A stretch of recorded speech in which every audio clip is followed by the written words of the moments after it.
Roughly every 10 to 30 million years, this planet does something that has wiped out as much as 90% of all life, and almost no one has ever heard its name.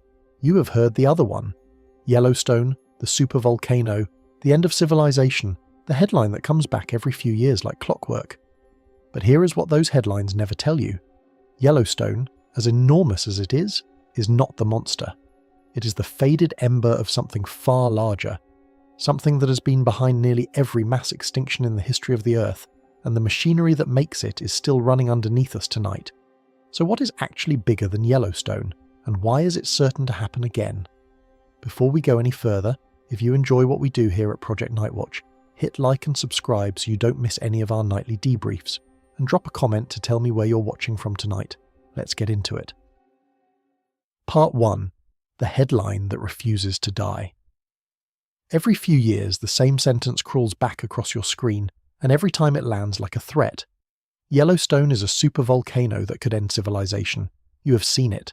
A headline, a stock photo of a steaming geyser, and a promise that one day the ground beneath one of the most visited parks on the continent is going to tear itself open and take the modern world down with it.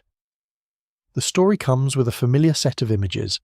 Pyroclastic flows come shooting out of the caldera and wipe out everything for hundreds of miles. Ash travels across the entire planet. The temperature of the whole Earth drops by several degrees. It would feel, the headlines tell you, like the end of the world, and then, a few years later, the cycle resets, and you read the exact same thing again, as if it were brand new. There is a reason that headline gets recycled, and it has nothing to do with new science. It gets recycled because it works.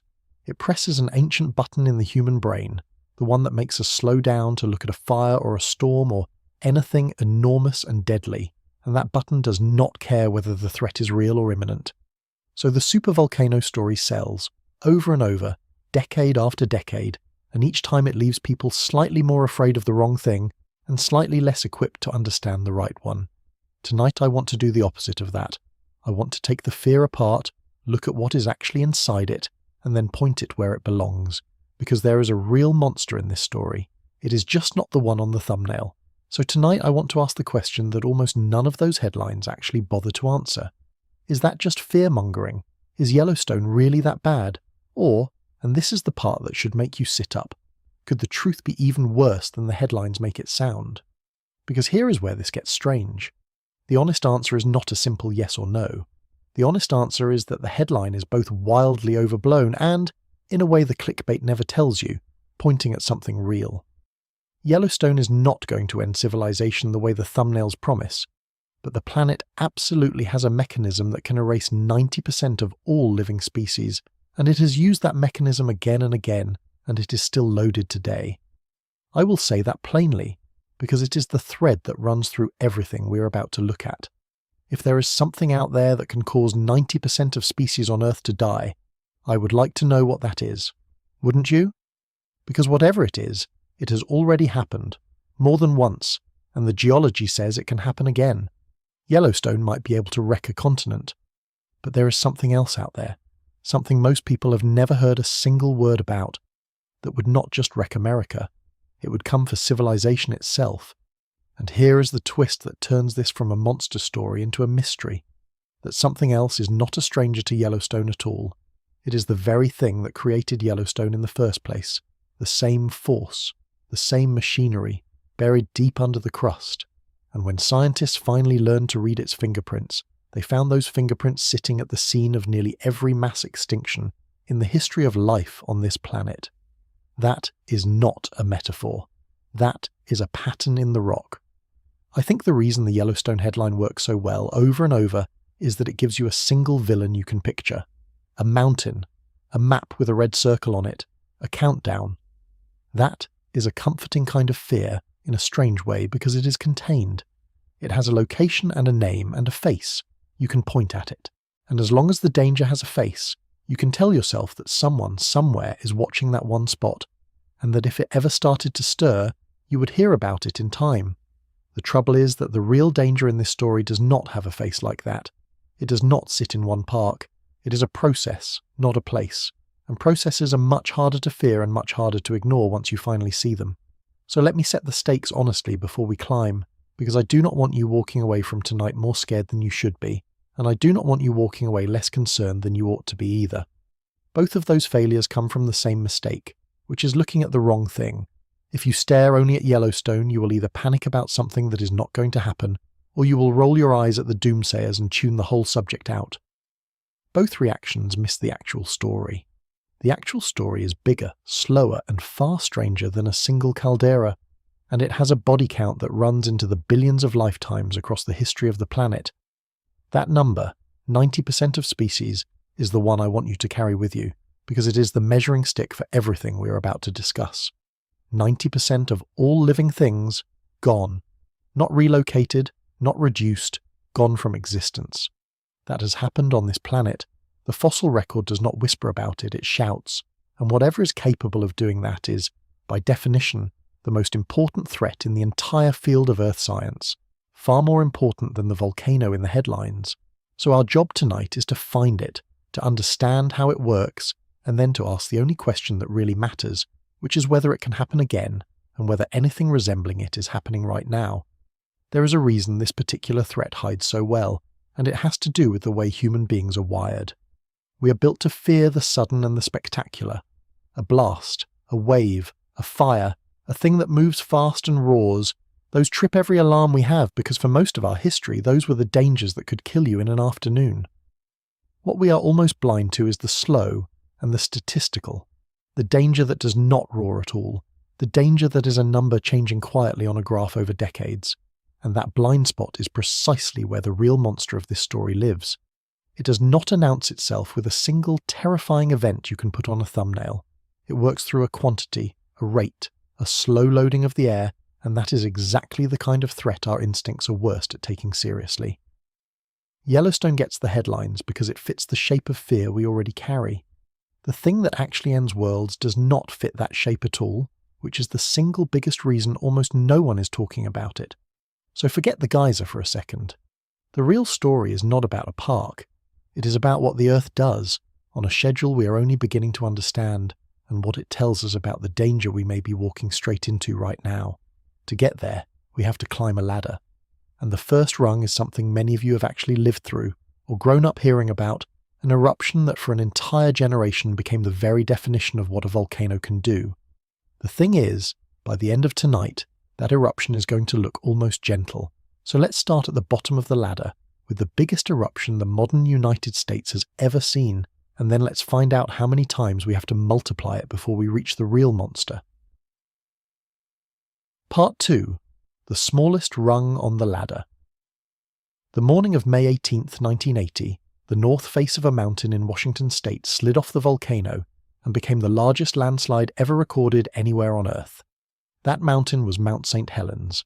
For most people in the United States, and especially for anyone in the Pacific Northwest, that single morning became the benchmark for what a volcano is.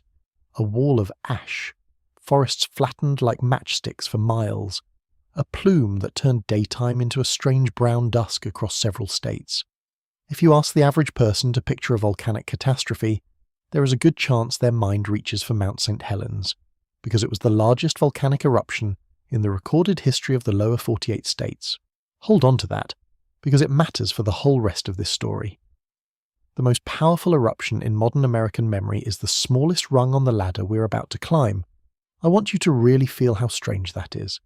Mount St. Helens killed 57 people, erased an entire flank of a mountain, and rained ash across 11 states. It was, by any human standard, a disaster. And on the scale we are building tonight, it is the baseline. It is the one. It is the unit of measurement we are going to keep multiplying until the number stops making sense. And I do not say any of that to diminish what happened on that mountain, because for the people who lived it, it was the end of a world. Communities were buried. A lake was choked with shattered timber. The shape of the land itself was permanently rewritten, and the region carried the scars for decades. When I call it the smallest rung, I am speaking only in the cold arithmetic of geology, where catastrophe gets measured in cubic kilometers of rock. In that arithmetic, the worst eruption in modern American history is the floor we build up from. But never lose sight of the fact that even this floor, even the smallest thing on our ladder, was enough to reshape a landscape and take lives. Keep that human weight in mind, and then understand that we're about to multiply that weight by 10, and by 10 again, and by 10 again, until we reach an event that does not just bury a valley, but reorders the chemistry of the entire planet. Why does that matter for the bigger thread? Because the thing that eventually ends worlds is not a bigger version of the bang you saw at Mount St. Helens.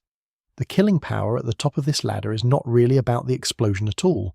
It is about what the eruption pours into the sky and into the air you breathe, and how fast it does it. Mount St. Helens is where we start because it is the eruption you already understand in your gut. But every step up from here is going to shift the danger away from the blast itself and towards something quieter, something that spreads, something that changes the entire planet long after the noise has stopped. Let me put you back on that mountain for a moment, because the details matter for the scale we are building. The eruption did not go straight up the way you might picture a volcano in a children's book. The whole north side of Mount St. Helens had been bulging outward for weeks as magma pushed into it, and when an earthquake finally shook that bulge loose, the entire flank let go at once. That is the landslide, the largest ever recorded on Earth, a whole mountainside sliding away in seconds, and with the side of the mountain suddenly gone, the pressure inside was released sideways, in a lateral blast that shot out across the landscape and flattened mature forest across an enormous fan of terrain. Trees snapped and lay down in neat rows pointing away from the blast like grass combed flat by a hand. Anything in that zone was simply erased. That is what the smallest rung on our ladder did. I keep emphasizing smallest because your brain is going to want to resist what comes next. We have a natural ceiling in our imagination for how big a disaster can be, and that ceiling is built from the worst things we have personally seen or heard about. For a lot of people, Mount St. Helens is at or near that ceiling. So when I tell you that this was the bottom of the ladder, the single unit we are going to multiply, I am really asking you to dismantle that ceiling, because every step from here is going to ask you to multiply your sense of catastrophe by 10, and then do it again, and then do it again. It helps to know that scientists actually have a scale for this, a way of ranking eruptions by the volume of material they throw out, and like the scale we use for earthquakes, each step up is not a little bigger, it is many times bigger. That is why a jump of one notch can take you from a serious eruption to a civilization-altering one. The thing about a scale like that is that it punishes your intuition. Your gut treats a big eruption and a bigger eruption as roughly comparable, both just large and frightening. The scale says no, the bigger one might be 10 times the material, or 100, or 1,000. So as we climb, do not let the names lull you into thinking these are all just volcanoes of slightly different sizes. We are leaping across orders of magnitude, and by the time we reach the top, the distance between the first rung and the last is so enormous that calling them both eruptions is almost misleading. They are barely the same kind of event, and notice what the killing tool was at this rung. At Mount St. Helens, the deaths came from the blast and the landslide and the flows of hot debris. They were local, they were regional. The danger was a physical thing moving across the ground that you could, in principle, outrun if you had enough warning and a fast enough vehicle. Hold on to that, because the entire point of this climb is to watch the danger change its nature. As we go up, the threat is going to stop being a physical thing moving across the ground near the volcano, and it is going to become something invisible, something that spreads through the whole atmosphere, something you cannot outrun in any vehicle because it is everywhere at once. The first hint of that shift is waiting on the very next rung. So let's take the first step up. Let's multiply Mount St. Helens by 10, and let's go to the Philippines, to an eruption that did something Mount St. Helens never could. It reached up past the weather, into the upper atmosphere, and it touched the thermostat of the entire world. Part 3, when a single volcano cooled the whole planet. In June of 1991, a mountain in the Philippines called Mount Pinatubo erupted with roughly 10 times the force of Mount St. Helens. 10 times. We have taken exactly one step up the ladder, and we are already an order of magnitude past the worst eruption in modern American history. But the raw size is not the part that should grab you. The part that should grab you is what happened to the temperature of the Earth afterward. Pinatubo blasted an enormous cloud of sulfur high into the stratosphere, far above the rain and the clouds, into the layer of the atmosphere where things linger. That sulfur turned into a fine haze of tiny droplets that spread out across the entire globe and began doing something remarkable and frightening at the same time. It reflected a fraction of the sunlight hitting the Earth back out into space, and with slightly less sunlight reaching the surface, the whole planet cooled. By many estimates, Mount Pinatubo lowered the average temperature of the entire Earth by as much as 1 degree Fahrenheit for a period afterward. Stop and sit with that, because it is the hinge the entire rest of this story swings on. A single volcano, on a single day, changed the temperature of the whole world. Not one country, not one hemisphere. The world. That is the first time on our ladder that we see the real weapon. The real weapon was never the lava. It was never even the ash, really. The real weapon is the ability of a large enough eruption to reach into the atmosphere and move the global thermostat. Pinatubo did it by cooling. Remember that, because at the very top of this ladder, the giants do the opposite.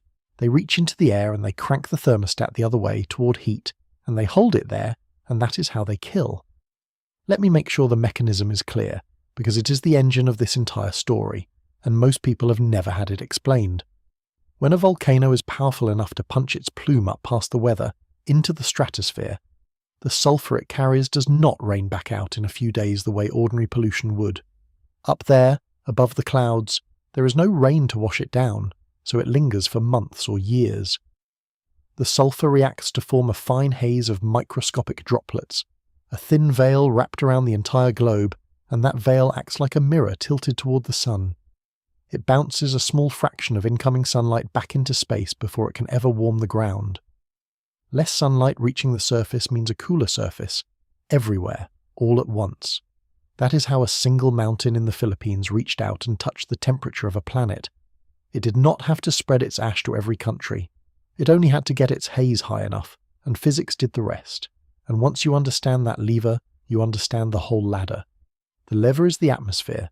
Anything big enough to reach the upper atmosphere and load it with the right gases can move the global thermostat, and the global thermostat controls whether crops grow, whether rivers flow, whether the web of life that feeds us holds together or comes apart.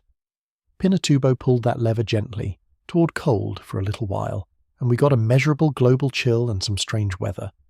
That is the small, survivable version.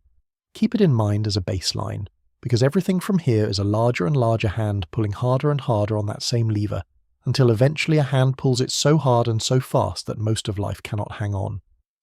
Now take another step up. Multiply Pinatubo by 10 again, and you arrive in the year 1815, at a mountain in Indonesia named Tambora. When Tambora erupted, it was roughly 10 times larger than Pinatubo, which means it was about 100 times larger than Mount St. Helens, and we are still only 3 rungs up the ladder.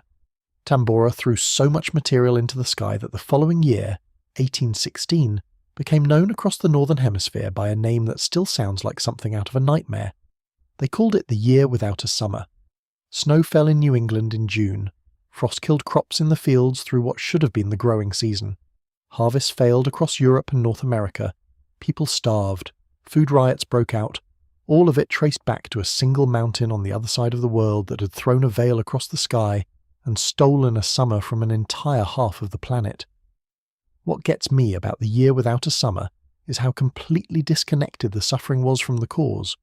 A farmer in New England in 1816, watching frost kill his crops in the middle of June, had no idea that a mountain in Indonesia he had never heard of had erupted the year before. There was no way for him to know. He just watched the food fail and the prices climb and his neighbours go hungry, and he had no name for the thing that was doing it to him. The cause was on the far side of the planet, invisible, silent, working entirely through the air. And that is the lesson Tambora teaches that matters most for tonight. A large enough volcano does not need to be anywhere near you to reach into your life and take the food off your table. It only needs to change the sky, and the sky belongs to everyone. Now hold that thought and multiply the mountain by 10 one more time. This is the pattern building under our feet, and it is the central thread of everything tonight. So let me name it clearly. A volcano does its widest damage not by what it destroys directly, but by what it does to the climate. Pinatubo nudged the thermostat and gave us a measurable global chill. Tambora yanked it harder and stole a growing season and starved people who lived thousands of miles from the eruption. Each step up the ladder, the blast becomes less important, and the climate effect becomes more important. It is worth fixing that idea firmly in place before we climb any higher, because everything that follows depends on it. At the bottom of the ladder, with Mount St. Helens, essentially all the danger was the physical violence right at the volcano. By the time we reached Tambora, The violence at the volcano barely mattered to the wider world, and almost all the damage came from what the eruption did to the global climate from a distance. That trend does not reverse as we keep climbing, it accelerates. At the very top of the ladder, the place we are heading, the blast and the lava are almost beside the point as far as the planet is concerned, and nearly all of the killing is done by an invisible change in the air that spreads everywhere and lingers for thousands of years. So train your attention away from the explosion. The explosion is the part that looks scary. The air is the part that actually ends things. And we are about to take the step that most people think is the top of the ladder. We are about to multiply Tambora by 10 and arrive, finally, at the name from the headlines. We are about to arrive at Yellowstone. The catch is that Yellowstone, as enormous as it is still not the monster. It is the last familiar landmark before the real one comes into view. Part 4. Yellowstone for real. This time. Multiply Tambora by 10 and you get Yellowstone. That means a major Yellowstone eruption is on the order of 1,000 times larger than Mount St. Helens. Take the worst eruption in modern American memory, the one that flattened forests and buried 11 states in ash, and stack 1,000 of them on top of each other, and now you are standing in the right neighborhood. This is the part the headlines actually get right. Yellowstone, when it goes big, is almost unimaginably enormous. Here is what the real record shows, stripped of the clickbait. Yellowstone has produced 3 truly giant explosive eruptions in the recent geological past. The first was about 2.1 million years ago. The second was about 1.3 million years ago. And the last really big one was about 631,000 years ago. And that is the eruption that carved out the structure we now call the Yellowstone caldera, a collapsed basin that takes up much of the central part of Yellowstone National Park. During that eruption, lava and debris poured out of long fractures in the ground and hardened into layers hundreds of feet thick, while a haze of sulfur and ash spread around the entire globe and very likely cooled the planet for years. There it is again, the same fingerprint we saw at Pinatubo and Tambora, just far larger, the climate effect, the reach around the whole world. It is worth pausing on what those 3 giant eruptions actually left behind, because the evidence is not subtle once you know how to look. Each of those events did not build a mountain, it built a hole. When that much magma empties out of a chamber beneath the surface, the ground above has nothing left to hold it up, and it collapses downward into the emptied space, leaving an enormous depression in the land. That is what a caldera is. And the Yellowstone caldera from the most recent eruption is so large that visitors drive across it without realizing they are inside it. People picture a volcano as a peak. Yellowstone is the opposite. It is a basin tens of miles across, a scar where the land fell in after the magma left, and the famous geysers and hot springs are just the leftover heat of the system, still venting through the floor of that ancient wound. When you understand that, the park stops looking like scenery and starts looking like the healed crater of something that has gone off 3 times already. So what actually happens if Yellowstone does that again? Let me walk you through it the way the science does, because the reality is bad enough that it does not need any exaggeration. These enormous explosive eruptions have a tendency to collapse under their own weight. The ash plume gets so tall, so massive, and so heavy that it cannot hold itself up anymore, and it falls apart. And when a column of ash that size collapses, it does not drift gently back down. It comes down as a dense, churning avalanche of superheated gas and ash that races across the landscape at the speed of a hurricane. These are the pyroclastic flows. They hug the ground, they move faster than anyone can run or drive, and they scour the land completely clean of life. Anything near the caldera, in that first phase, is simply gone. The blast and the flows would kill everything in the surrounding region before most people even understood what had happened. But that initial killing zone, as horrifying as it is not the part that reaches you in your own home 1,000 miles away. The part that reaches you is the ash, and modelling of what a future Yellowstone eruption could actually do produces a map that is genuinely difficult to look at. Picture a set of bullseye rings spreading out from the caldera, each ring marking how much ash would pile up on the ground. The densest inner zone could see more than 1,000 millimeters of ash settling over everything. That is over 3 feet of pulverized rock falling out of the sky. And the devastating effects do not stop at the edge of the park or the edge of the state. They reach well beyond Missoula, up into Canada, and down into Colorado and Utah. Across that entire region, the ash in the air could be thick enough to turn the middle of the day into darkness. And the lighter ash, the fine material carried highest into the atmosphere, would not settle for a long time. It would circle the entire globe, not once, but multiple times. Now here is a detail almost nobody thinks about, and it is the one that makes a supervolcano so much crueler than the disasters we're used to. We're used to nature cleaning up after itself. A wildfire burns, and then the rain comes, and the ash soaks into the soil, and within a few seasons green things push back up through it. Volcanic ash does not work like that. Volcanic ash is not soft organic material. It is made of rock, finely shattered rock, and it does not biodegrade. It never breaks down. It never just goes away. The ash that falls in a Yellowstone eruption is, on any timescale that matters to a human being, permanent. The sheer magnitude of trying to clean up that much rock from cities and farms and roads and reservoirs would be beyond anything we have ever attempted. And while crews tried to dig out, the rest of the catastrophe would already be unfolding. Seeing would be difficult. Breathing would be difficult because that fine rock dust is brutal on human lungs. Communications would be disrupted or shut down entirely. And worst of all, for the long term, ash would blanket the agricultural core of the continent, the bread belt, the ground that feeds not just America, but a meaningful slice of the world. Crops would fail across that region. And crop failure across a breadbasket does not stay a local problem. It becomes famine, and famine becomes a global cascade. And here is the cruelest part of all. These systems rarely fire just once and go quiet. There is often a sequence. Imagine living through the aftermath of an eruption this size, surviving the ash and the darkness and the failed harvest, beginning the slow grind of recovery, and then having another eruption happen, a couple of weeks later, or a couple of years later. When do you ever actually recover? How do you rebuild anything when the ground keeps reloading the same catastrophe on top of you? That is the genuine nightmare version of Yellowstone, and notice that I did not have to invent a single thing to get there. Let me linger on the ash for one more moment, because people consistently underestimate it, and the reason they underestimate it is that they are picturing the wrong substance. When you hear the word ash, your mind reaches for something soft, like the grey powder left in a fireplace, something that crumbles and blows away. Volcanic ash is nothing like that.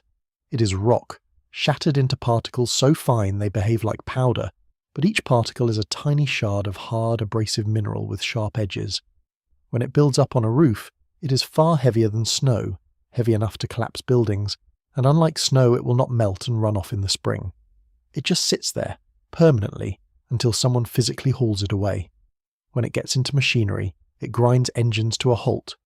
When it gets into the air intake of an aircraft, it can stop the engines entirely. When it gets into your lungs, those sharp little shards do exactly what you would expect sharp little shards to do. Now scale that across a continent.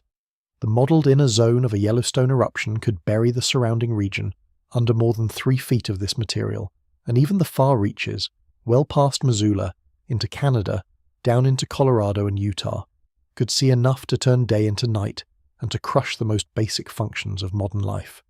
Power lines come down under the weight, water treatment plants clog, roads become impassable, not for a season, but indefinitely, because the ash does not go away on its own.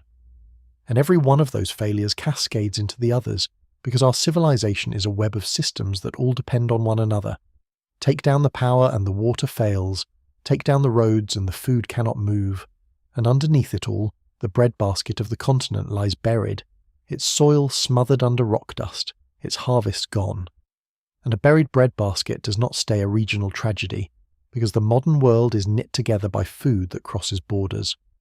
A huge share of the grain that feeds people around the planet comes from a handful of agricultural heartlands, and the American interior is one of the biggest. Bury that under ash for a season, or several seasons, and the shock does not stop at the edge of the ashfall.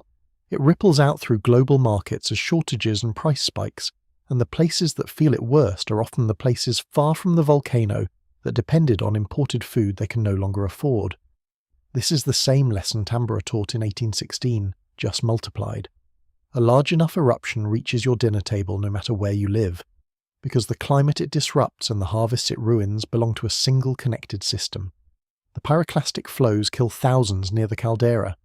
The disruption to the food supply could threaten many millions who never see a single flake of ash. That is why a supervolcano is genuinely one of the worst things this continent could face, and I am not walking any of that back. It would be a catastrophe on a scale that would reshape the country for a generation or more. So you would think the conclusion is obvious, that this is the thing to fear above all others. And here is exactly where the honest science turns the story sideways, because the people who know this system best are not lying awake over it at all. So you would expect me to tell you to be afraid. And this is exactly where the story turns, because the honest science says something almost the opposite, and understanding why is the key that unlocks the real monster waiting at the top of the ladder. Part 5. Why you should not lose sleep over the caldera. For all of that, you probably should not spend a single night worrying about Yellowstone erupting. I know how that sounds right after the picture I just painted. But the people who actually watch this system, the scientists whose entire job is monitoring the Yellowstone Volcano Observatory, are remarkably calm about it, and their calm is built on something solid. A giant Yellowstone eruption is not going to happen tomorrow, and it is not going to sneak up on anyone. The reason is that a system this large cannot move toward an eruption quietly. Before any major eruption of Yellowstone, there would be dramatic, unmistakable warning signs, and they would unfold over a long stretch of time, not in a single afternoon. We would see huge numbers of earthquakes far beyond the normal background rumble of the region. The ground itself would begin to swell, possibly rising by many feet as magma forced its way upward. There would be sweeping, park-wide changes in the hot springs and the geysers. The amount of heat pouring out of the ground would shift. The volume of gas escaping would change, and even the chemical composition of those gases would change as fresh magma announced itself from below. None of that can happen in secret. It is exactly the kind of thing the monitoring network is built to catch. And right now, at Yellowstone, none of those signals are flashing. The magmatic system underneath the park is not showing the signs of being unusually active. The ground is not racing upward. The earthquakes are not swarming toward catastrophe. By every measurement we have, the giant is sleeping, and it is sleeping soundly. So when the headline tells you Yellowstone could go any day, the data simply does not support it. We would have years of screaming warnings first, but there is a second reason not to lose sleep, and this one is far more important for where we are going, because it is the hinge that swings us toward the real threat. Even a full Yellowstone eruption, as continent-shattering as it would be, is probably not enough to cause a global mass extinction. Let me say that again, because it cuts against everything the headlines have trained you to believe. The thing everyone calls a planet killer is not actually a planet killer. These explosive caldera eruptions, for all their horror, are probably not long enough in duration, or large enough in total impact to wipe out life across the entire Earth. They are a national catastrophe. They are a hemispheric disaster. They could kill an enormous number of people and cripple civilization for a generation. But they would not erase 90% of the species on the planet. Life, globally, would survive a Yellowstone. It is worth understanding why a system this enormous cannot sneak up on us, because the monitoring is genuinely impressive once you know what is involved. The ground around Yellowstone is wired with instruments that measure the smallest tremors, dense networks of seismometers listening for the kind of earthquake swarms that magma produces as it forces its way upward through rock. Satellites and ground stations track the shape of the land itself with such precision that they can detect the surface rising or falling by mere centimeters, and a true march toward eruption would involve the ground swelling not by centimeters, but by many feet. The temperature of the ground, the output of the geysers, the volume and the chemistry of the gases seeping out of the earth, all of it is watched. For the system to erupt catastrophically, magma has to move, and a large volume of magma cannot move through the crust silently. It announces itself loudly in every one of those signals for a long time before anything erupts, and right now every one of those instruments is reporting a quiet system. The magma chamber beneath the park is largely solid, not the seething pool of liquid rock the headlines imply, and it is not showing the signs of a body of magma assembling itself for an eruption. So the doomsday timeline is simply not supported by anything we can measure. If Yellowstone ever does begin to move toward a major eruption, the warning will not be a tabloid headline. It will be years, possibly decades, of escalating, unmistakable, publicly visible signals. The reason not to fear it is not blind optimism, it is data, and the deeper reason, the one that really matters for where we are headed, is about duration and total scale. A caldera eruption, even a giant one, is in geological terms a brief event. It blasts, it collapses, it rains ash, And then, on the scale of the planet, it is essentially over. It throws out hundreds of cubic kilometers of material in a relatively short burst. That is enough to devastate a continent and chill the globe for a few years, but it is not enough, and it does not last long enough, to fundamentally rewrite the chemistry of the atmosphere for thousands of years on end. And that distinction, brief versus prolonged, hundreds of cubic kilometers versus millions, is the entire difference between a disaster and an extinction. Yellowstone is a disaster. It is not an extinction. To get an extinction, you need something that does not stop after a few years, something that keeps loading the air for far longer than any caldera ever could, which is exactly the thing we're about to go and find. So here is the question that should be burning in your mind right now, because it is the exact question that opens the door to the rest of this story. If Yellowstone, the most feared volcano on Earth, the thing 1,000 times larger than Mount St. Helens, still is not big enough to end the world, then what is? What does it actually take to kill 90% of everything? Because something has done it. The fossil record is absolutely clear that something has reached across the entire planet and wiped out the overwhelming majority of life, not once, but over and over again. The answer is that there is a kind of volcanic event that does not even belong on the same ladder we have been climbing. It is so much larger that comparing it to Yellowstone is like comparing Yellowstone to a campfire. Almost no one outside of geology has ever heard its name, and the most unsettling thing about it is not just its size. It is that this thing is the reason Yellowstone exists at all. We have spent this whole climb looking at Yellowstone as the summit. It turns out Yellowstone is just the small dying ember of a far greater fire. So let's leave the caldera behind, and let's go find the thing that made it. Part 6. The thing that is bigger than Yellowstone. There is a geological force much bigger than any volcano we have talked about, bigger than Yellowstone by as much as Yellowstone is bigger than a single Mount St. Helens, and somehow almost no one is talking about it. It has a name that sounds almost boring, almost bureaucratic, which is part of why it never makes the headlines. It is called a large igneous province, and these events have been behind nearly every mass extinction in the history of the Earth. To understand what one is, you have to take a step back and think about how the inside of the planet actually works.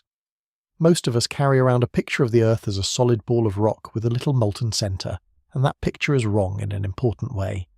The interior of the Earth is in constant, slow, churning motion, and the best way to picture it is something you have seen on your own stove. Put a pot of water on a burner. The water is heated from the bottom and cooled at the top. The hot water at the bottom is less dense, so it rises. The cooler water at the top is denser, so it sinks, and you get this slow, rolling circulation up and over and down and around. The solid rock of the Earth's interior is doing the exact same thing, just unimaginably slowly over millions of years. It is heated from below by the core and cooled from above at the surface, and it circulates. Those rising columns of hot rock have a name. They are called mantle plumes, and they are one of the primary drivers of the movement of the continents themselves, the engine behind plate tectonics. A mantle plume is a buoyant blob of hotter rock that rises from deep inside the Earth, possibly all the way from the boundary between the mantle and the core, thousands of kilometers down. It rises the way a blob rises in a lava lamp, slow and enormous and unstoppable. And here is the part that should reframe your whole sense of the ground you're standing on. This same churning, this same rising and sinking of hot and cool rock is not some rare event. It is happening constantly, everywhere, underneath your feet, every second of your life, and it is the engine that moves the continents. The slow circulation of the mantle is what drags the great plates of the Earth's surface around, opening oceans, building mountains, and grinding out earthquakes along the seams where the plates meet. So the same machinery that produces the most lethal events in the planet's history is also the machinery that built the very ground you live on. You cannot have one without the other. A planet with a still, dead interior would have no plumes and no flood basalts, but it would also have no continents, no mountains, and very likely no life. The same fire that occasionally resets the living world is the fire that made the world habitable in the first place. And here is what happens when one of these plumes finally reaches the underside of the crust. As it rises, the pressure on it drops, and that lets it begin to melt. It starts to push the crust upward from below, and the melting produces a staggering amount of magma, an amount of molten rock that simply was not there before. This is where the numbers leave Yellowstone behind completely. When one of these plumes punches into the base of the crust, you have the potential for truly enormous eruptions, possibly up to 10,000 cubic kilometers of material erupted in a single event. 10,000 cubic kilometers, and it does not do that once and stop. Over the lifetime of one of these large igneous provinces, it will happen again and again and again. This is the central thread of everything tonight, so anchor yourself to it here. We are no longer talking about a single explosion that ruins a continent.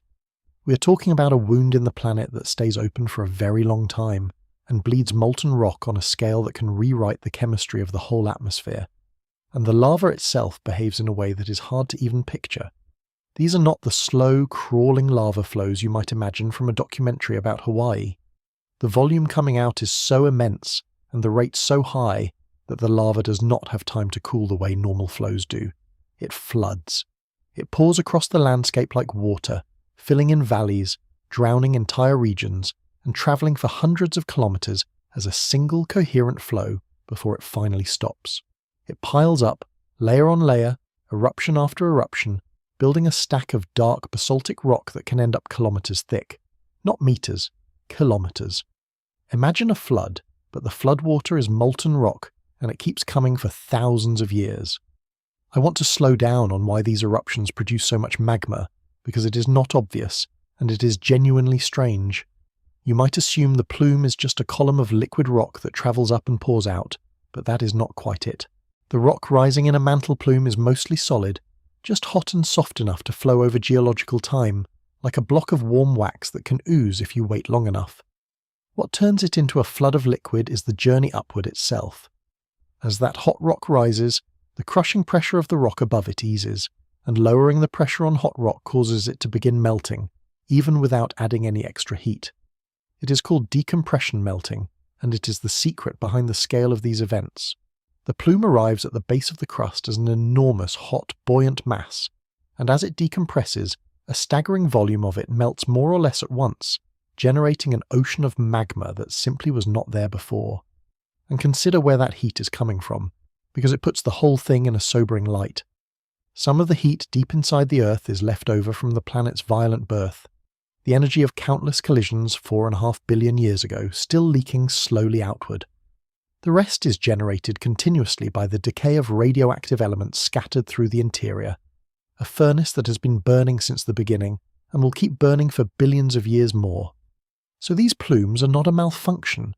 They are not the planet breaking.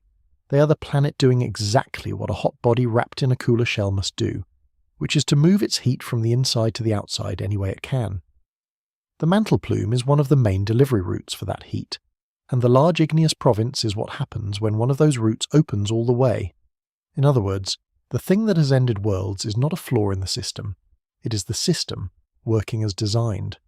That is what makes it so impossible to switch off. And then that magma does not wait politely for a single neat vent to form. The pressure finds the weaknesses in the crust, the cracks and fractures, and the eruptions come out of long fissures, sometimes many kilometers in length, curtains of fire opening across the landscape rather than a single cone. That is why the output is measured in thousands of cubic kilometers per event instead of the modest amounts a normal volcano produces. You're not draining a chamber through a straw. You're opening a wound across the whole region and letting the planet bleed. So that is the monster in the abstract. A plume from the depths of the Earth, a flood of lava measured in thousands of cubic kilometers, an event that repeats and stacks and reshapes the surface of an entire region. And I know that on its own, described like this, it can still feel like a story about somewhere else, some other planet, some impossibly distant past. So let me make it real. Let me make it local. Because the most recent time the Earth did this, it did it here, in the United States, and you can go stand on the evidence today. The cliffs are still there, and once you understand what you're looking at, you will never see that part of the country the same way again. Part 7. The Flood of Stone. In America's backyard. The most recent large igneous province event on Earth happened in the northwestern United States, beginning about 17 million years ago, and it has a name that sounds almost gentle until you understand what it describes. It is called the Columbia River Flood Basalts, and the word flood is not a metaphor. It is the literal truth. Starting around 17 million years ago, lava began pouring out of long fractures across what is now eastern Washington, eastern Oregon, and western Idaho. Not from a single neat volcanic cone, but from enormous cracks in the ground. And these flows were so vast that they travelled all the way across those states and ran into the Pacific Ocean. Think about the distance that describes molten rock erupting in Idaho and flowing, as a single event, far enough west to reach the sea. That is what was happening here, over and over, for a very long stretch of geological time. The whole region was being repaved in stone from below. You can go and see it. If you stand in the Columbia River Gorge today, the dramatic cliffs rising on either side of the river are not ordinary mountains that were pushed up and carved down. They are made of those lava flows, layer upon layer of hardened flood basalt stacked like the pages of a book. When geologists look at an exposed cliff face there, they can read the history straight off the rock. You see a band of vertical columns where a single thick lava flow cooled slowly and cracked into those characteristic pillars. Then you see a break, a seam. Then another set of columns above it, another flow, another eruption, another pulse of the monster, a whole stack of separate floods of molten rock, frozen in place, sitting right there in the canyon wall for anyone to walk up and touch, and the depth of it is the part that should stop your breath.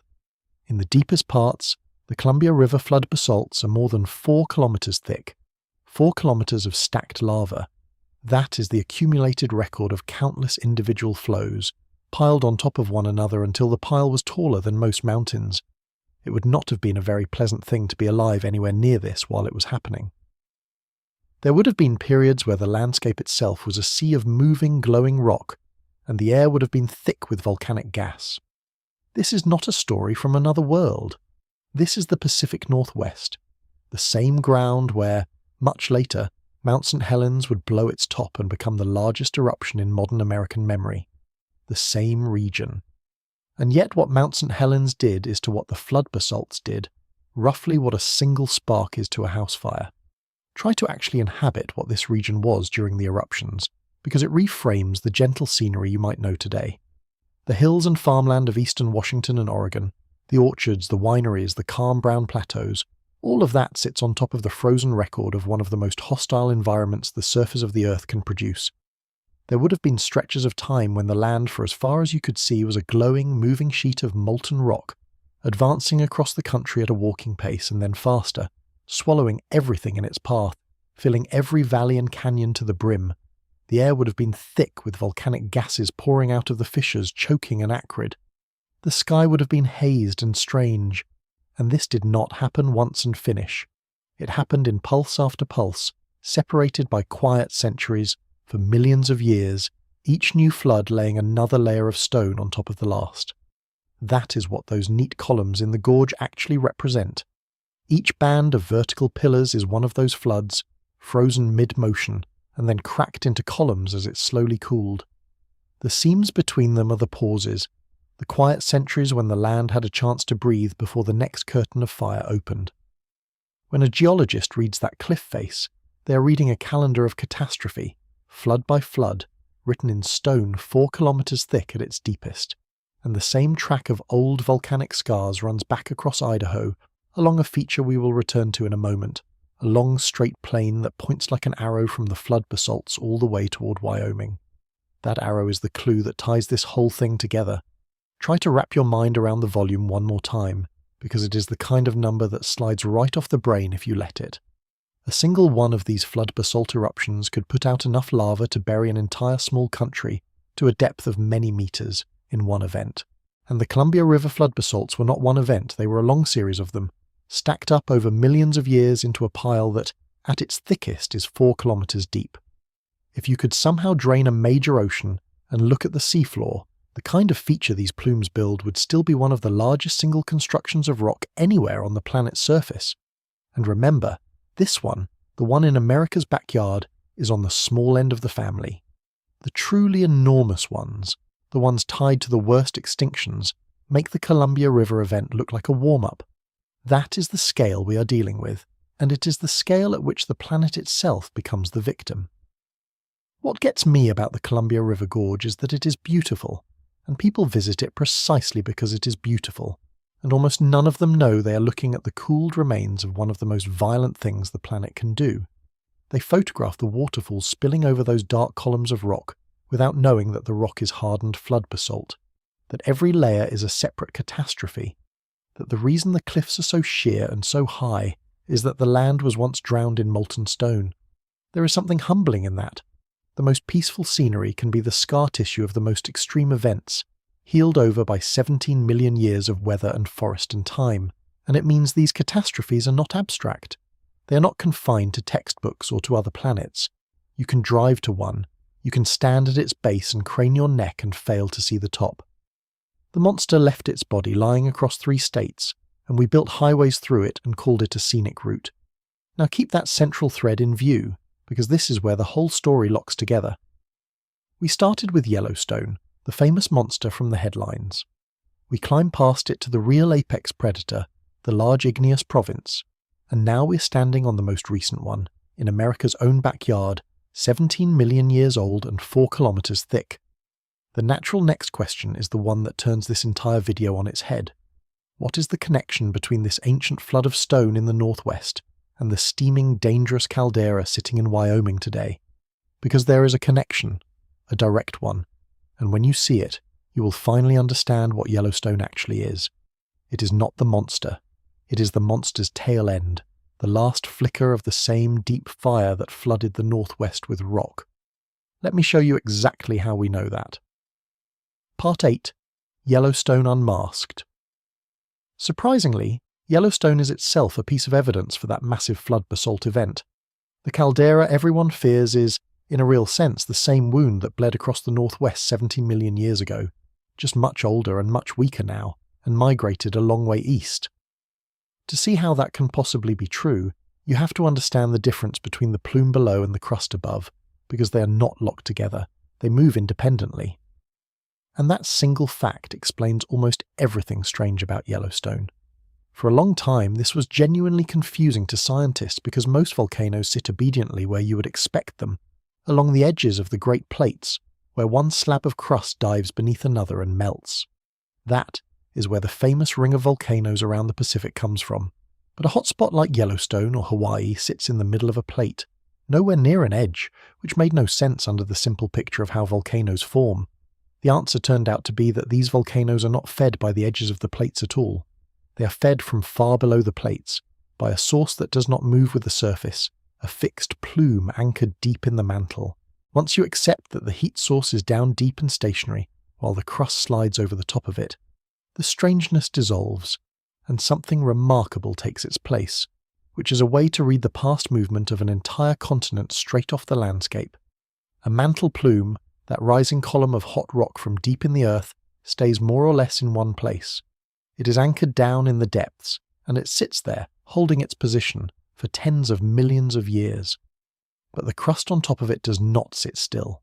The crustal plates that make up the surface of the planet are constantly drifting, and the North American plate is sliding slowly, steadily, in one direction over the top of that fixed plume. So picture it.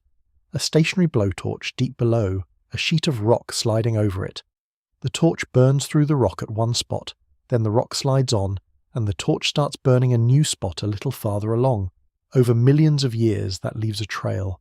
You have actually seen this exact mechanism produce one of the most famous landscapes on the planet, even if no one ever told you that is what you were looking at. The Hawaiian Islands are a chain. There is one big, active volcanic island at one end, and then a line of older and older islands stretching away from it. That is because Hawaii sits over a stationary hotspot, a plume, and the Pacific plate is sliding over it. The active island is the one currently sitting on the torch. The older islands are the spots that have already slid past it and gone cold, lined up in the order they were burned. The farther you get from the active island, the older the volcano. Yellowstone is doing the very same thing, just on a continent instead of in an ocean. The youngest volcanic activity, the part still sitting over the plume right now, is exactly where you would expect it, right there in Yellowstone National Park. But if you look to the southwest, along the path the North American plate has travelled, you find a track, a chain of old volcanic centres, getting steadily older the farther you go from the park. It runs back across Idaho along a feature called the Snake River Plain, a long scar of past hotspot activity, leading all the way back toward the region of the Columbia River flood basalts. The plume burned the northwest 17 million years ago, and ever since the continent has been sliding southwest over it, dragging the surface expression of that hotspot across the land until it arrived under Wyoming, where it sits today, steaming as Yellowstone. That Snake River Plain is one of the most quietly astonishing landscapes in the country once you know how to read it. It is a long, smooth, curving lowland cutting across southern Idaho, and for most of human history people simply saw it as a convenient flat route, a place to lay a road and grow crops. But it is actually the burn mark. It is the trail of scorched and collapsed ground left behind as the North American plate dragged itself southwest over the stationary hotspot. Every point along that plain was, at some moment in the past, sitting directly over the plume, going through its own era of enormous volcanic activity, before the plate carried it onward and the next stretch of crust slid into the firing line. If you travel from the western end of that plain toward Yellowstone, you are moving forward through time, from the oldest hotspot eruptions toward the youngest, and the youngest of all is the one still burning right now under the park. You can even put rough dates to it, and the dates march in perfect order.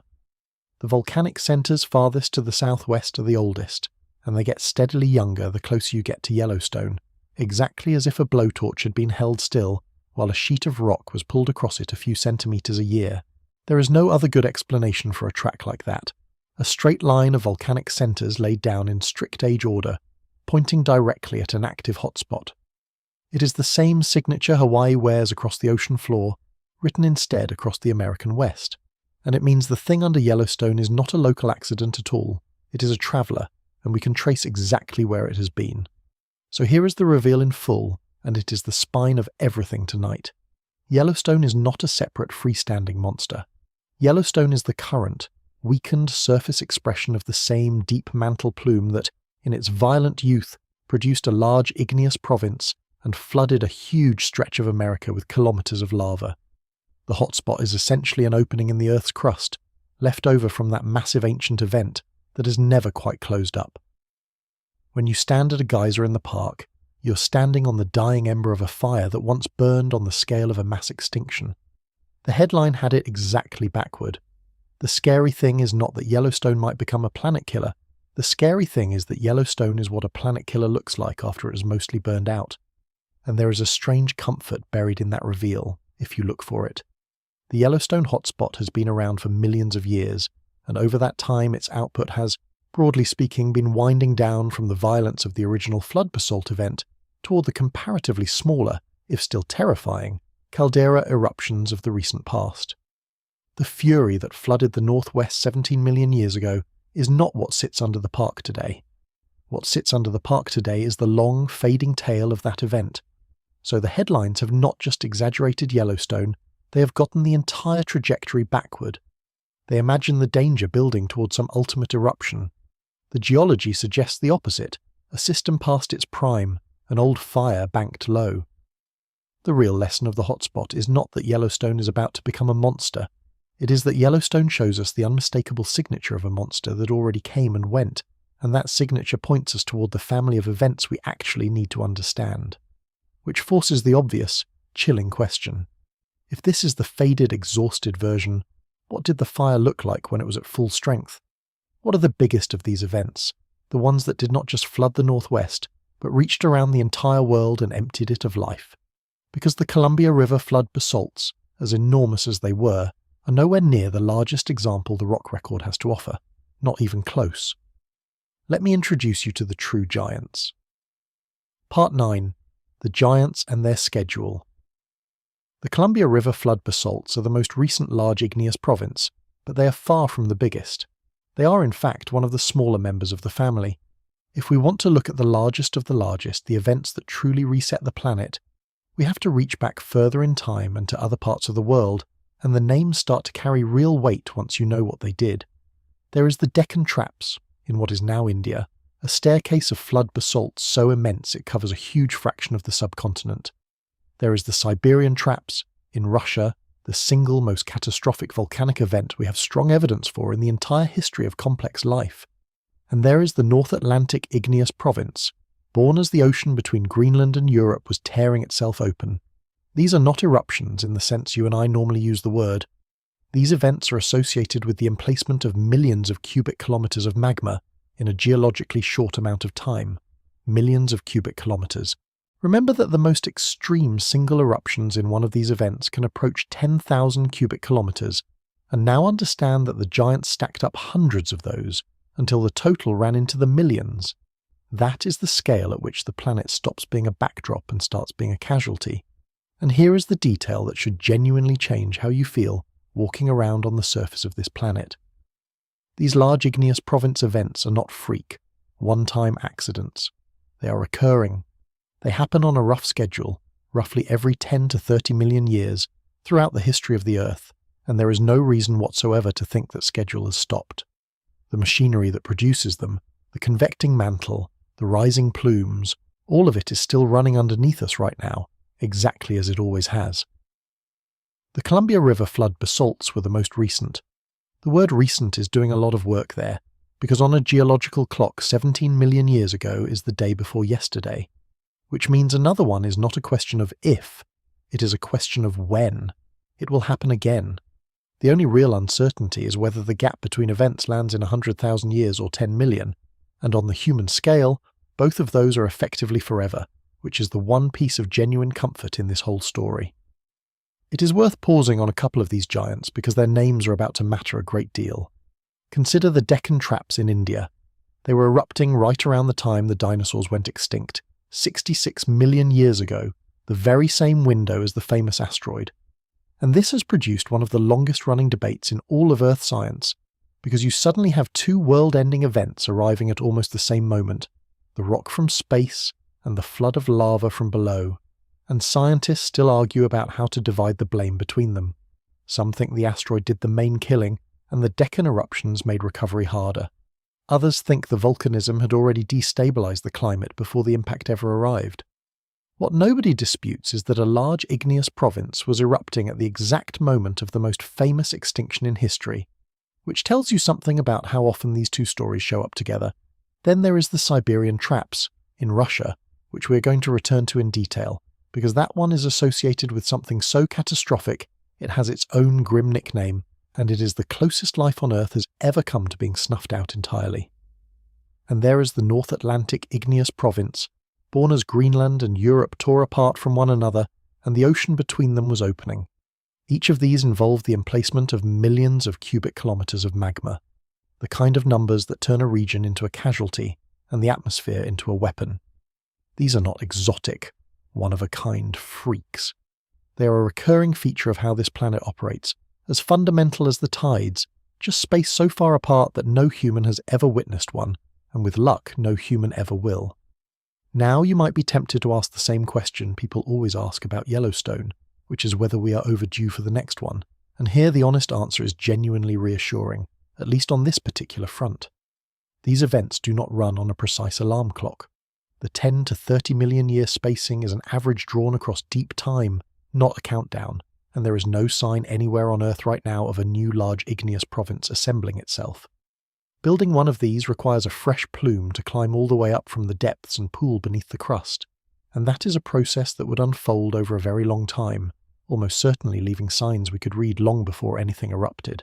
So the giant volcanic threat, the true apex predator we have been hunting all night, is real, and it is certain in the long run, but it is not a danger to you, or your children, or your civilization, or very likely your species.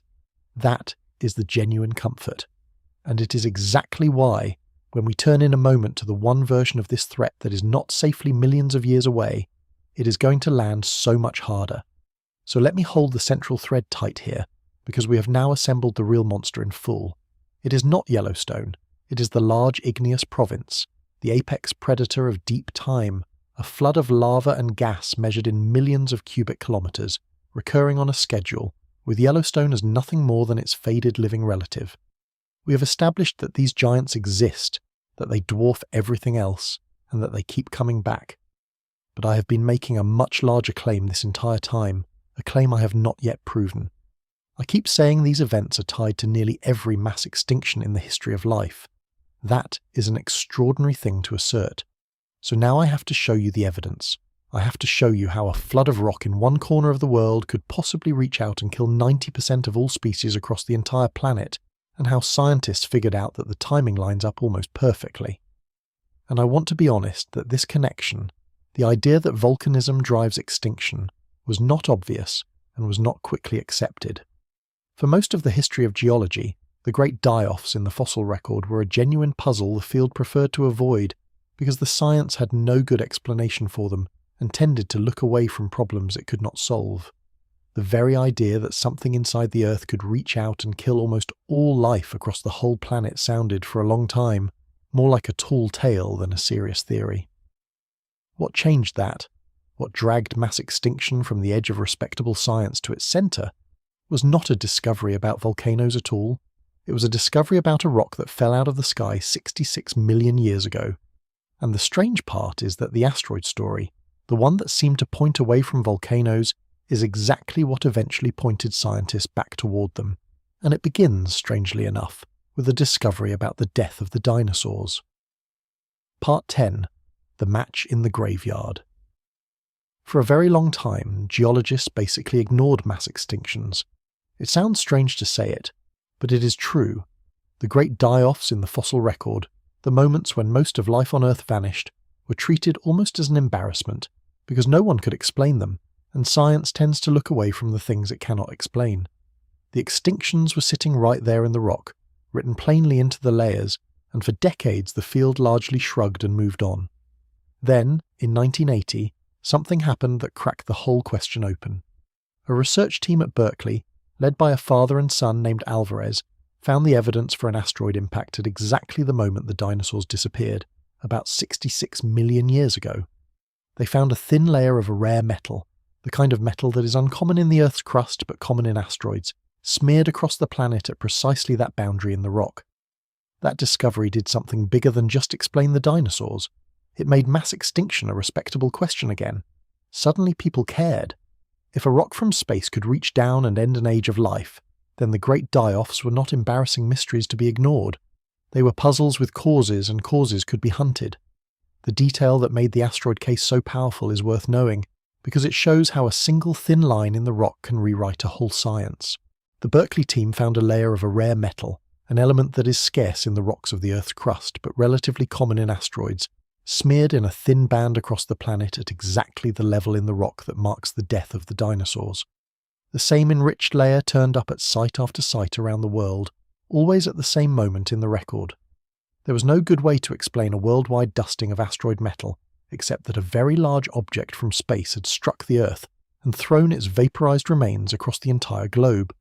It was a fingerprint, clean and global and undeniable, and it transformed mass extinction from a vague embarrassment into a forensic science. And the moment extinction became forensic, the obvious next step was to start hunting for fingerprints at all the other die-offs too. And once people started hunting, a natural question came up. The asteroid explained one extinction, but there had been many. So if an impact from outer space could do it, what about something from inside the Earth? What about a terrestrial cause, something the planet did to itself?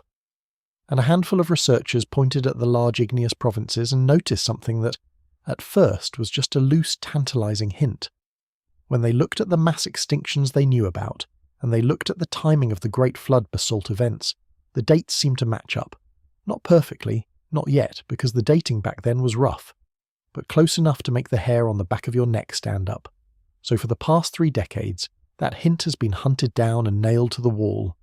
Researchers have spent years and careers getting more and more precise dates, both for the mass extinctions and for the large igneous province events, tightening the numbers, removing the uncertainty, testing whether the apparent connection was real or just a coincidence that would fall apart under scrutiny. And the more precise the dating got, the tighter the match became. Lo and behold, they line up. Almost exactly. There are roughly 14 or 15 recognized mass extinctions over the last 600 million years of life on Earth, and almost every single one of them coincides with the date of a large igneous province. Not some of them. Almost all of them. Sit with the weight of that for a moment, because it is the central claim of this entire story, and it has now been earned. The asteroid that killed the dinosaurs is the famous one, the one everybody knows, the one with the movies. But it is the exception, not the rule. Over and over and over across the history of life, when most of the species on the planet died, the fingerprint at the scene was not a rock from space. It was a flood of lava from inside the Earth. The same kind of event whose faded ember is steaming away under Yellowstone right now. The apex predator of deep time is not in the sky. It is beneath our feet, and it has done this again and again. I want to be fair about how science arrived here, because a claim this large deserves to show its work, and the honest version is more convincing than any dramatic assertion. When researchers first noticed that flood basalt dates seemed to fall near extinction dates, it was genuinely just a hunch, and a shaky one, because the dates on both sides were fuzzy. You cannot build a case on two blurry numbers that seem to overlap. So the real work of the last 3 decades was unglamorous and painstaking. It was about radiometric dating, measuring the steady decay of radioactive elements locked inside crystals in the rock, to pin down, with ever tighter precision, exactly when a given flood basalt erupted and exactly when a given extinction occurred. Year by year, study by study, those error bars shrank. And as the dates got sharper, something happened that does not always happen in science. The pattern did not fall apart under scrutiny, it got stronger. The flood basalt eruptions and the mass extinctions did not just fall in the same rough era. They lined up tightly, again and again, across hundreds of millions of years and across continents that had nothing to do with one another. When a correlation survives that kind of relentless tightening, when better data makes it cleaner instead of messier, scientists start to treat it as something close to cause. That is where we are now. Of the roughly 14 or 15 great die-offs in the record, almost every single one has a large igneous province sitting right on top of it in time. The asteroid is the celebrity, but it is the outlier. The repeat offender, the thing that keeps showing up at the scene, is the flood of lava. There is something almost unsettling about that inversion when you really absorb it. The story everyone knows, the one in the museums and the films, is the asteroid, the death from above, the cosmic accident that wiped out the dinosaurs. It is a comforting story in a strange way, because it locates the danger out in space, far away, rare, the kind of thing that happens once in 100 million years if you are unlucky.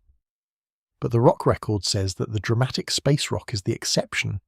The rule, the thing that has done the killing over and over across the history of complex life, came from inside the planet, from the same churning interior that we have been tracing all night, the same machinery whose faded ember sits under Yellowstone. The danger was never mainly out there. It was here, underneath, the whole time. And it does not need to wait for a chance encounter with an asteroid, because it is built into the way the Earth sheds its heat. But a match in the timing is not the same as understanding the murder. A flood basalt erupts in one region of the world. How does that reach across an entire planet and kill 90% of everything, including life in oceans on the far side of the globe, life that never saw a single drop of that lava? The lava itself stays regional, so the killing has to be done by something that travels, something that spreads everywhere, something that does not care about distance. And by now, if you have been following the thread from the very first rung of the ladder, you already know what that something is. We saw it at Pinatubo, we saw it at Tambora. It was never the lava, it was never the ash, it was the climate. Let me show you how the giants weaponize it. Part 11. How they actually kill. These events are catastrophic right where they happen, obviously. If you are standing in the region while millions of cubic kilometers of lava flood out of the ground, you are not going to survive, and neither is anything else nearby. But that local devastation is not how a large igneous province empties the entire planet. The global kill is done by climate, and the specific weapon is something you've been hearing about your whole life in a completely different context. It is carbon. Here is the mechanism step by step because the steps matter enormously. When these giant eruptions pour out their lava, they also release a tremendous amount of volatiles, gases that had been locked inside the rock and the magma. Among those gases are sulfur and, most importantly, carbon dioxide.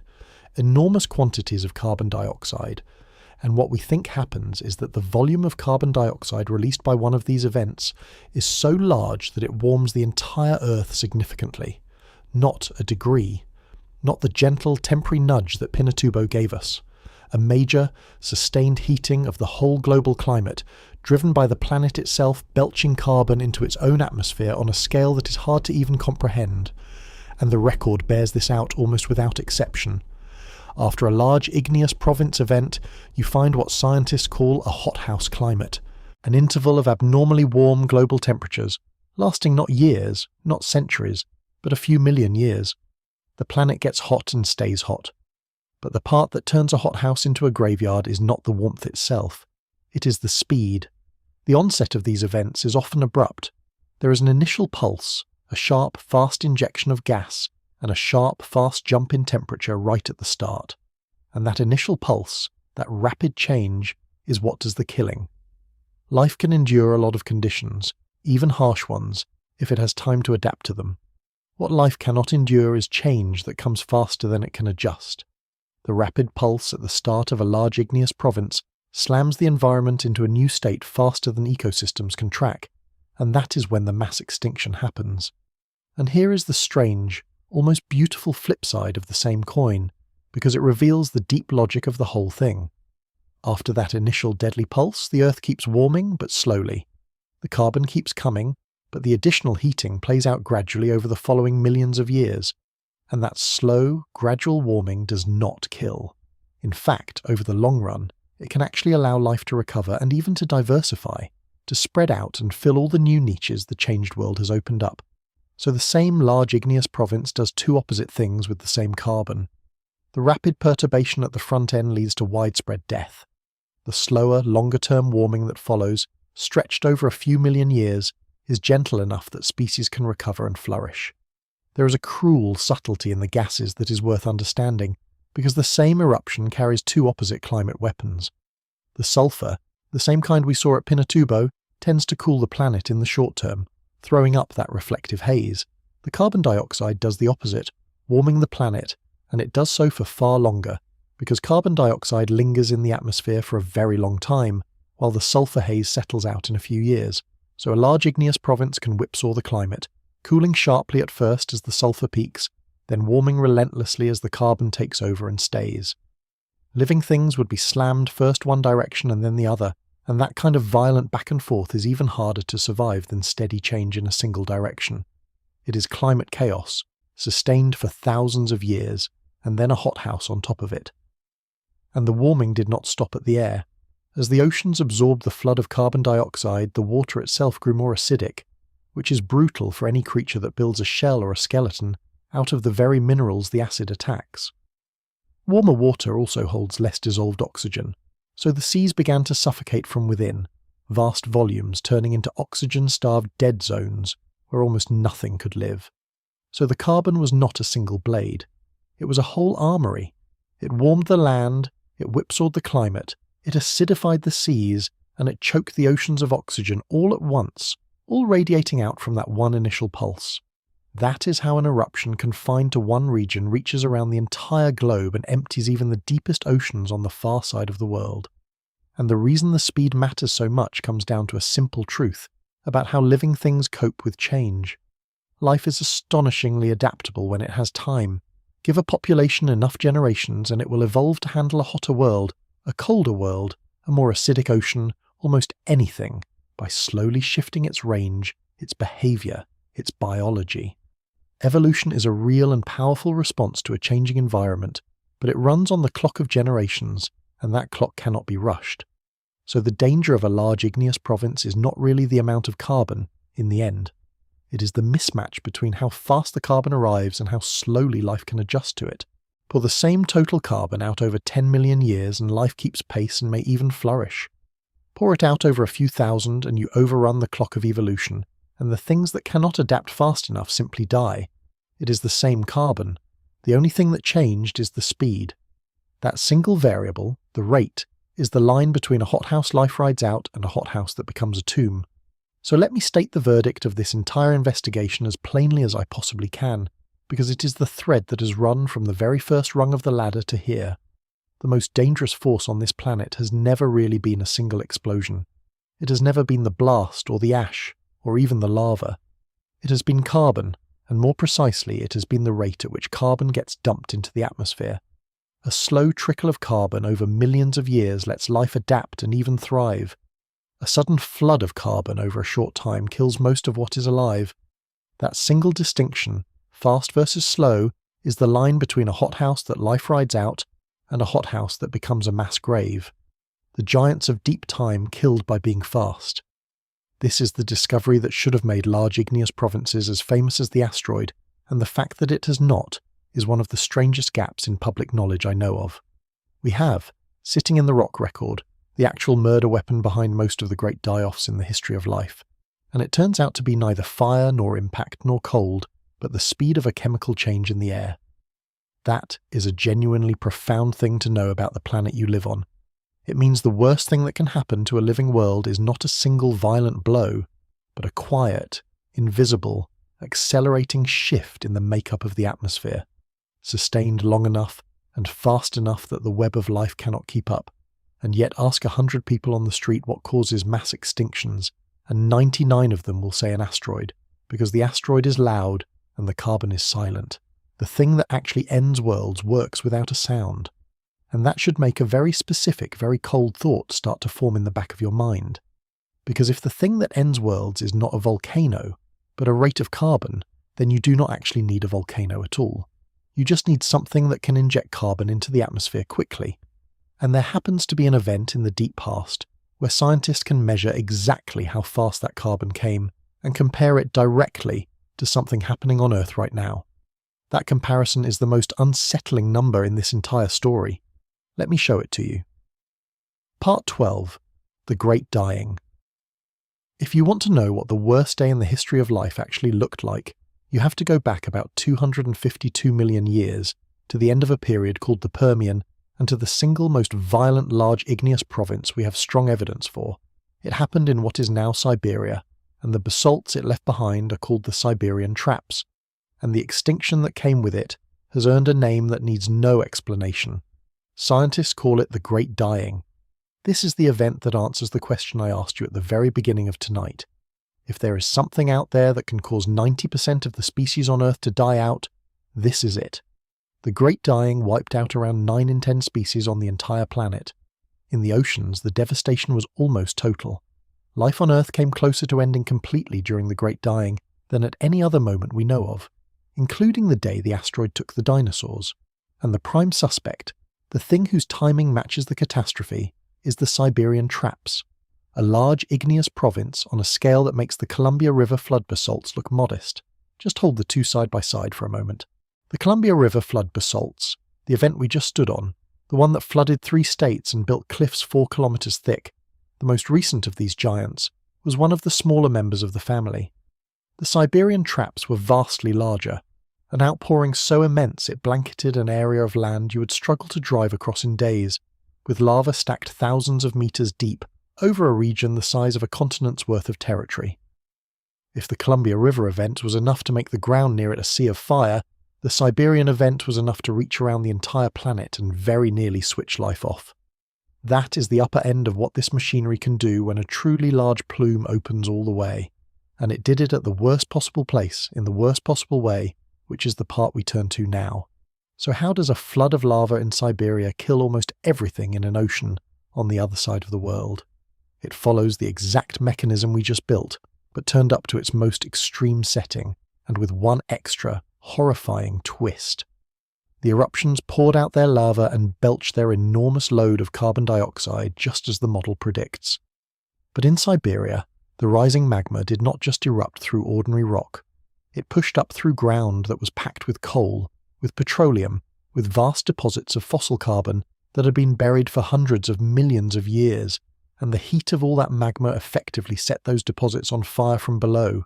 It cooked the buried carbon and released it, on top of the carbon already coming straight out of the magma. The planet did not just exhale, it detonated its own buried fuel reserves into the sky. The result was carbon injected into the atmosphere fast, in that lethal initial pulse we talked about, and the climate slammed into a new state faster than life could follow. The world heated violently, and the heating triggered a cascade of secondary horrors. The oceans warmed, and warm water holds less oxygen, so the seas began to suffocate, vast regions of the ocean turning into dead zones where almost nothing could breathe.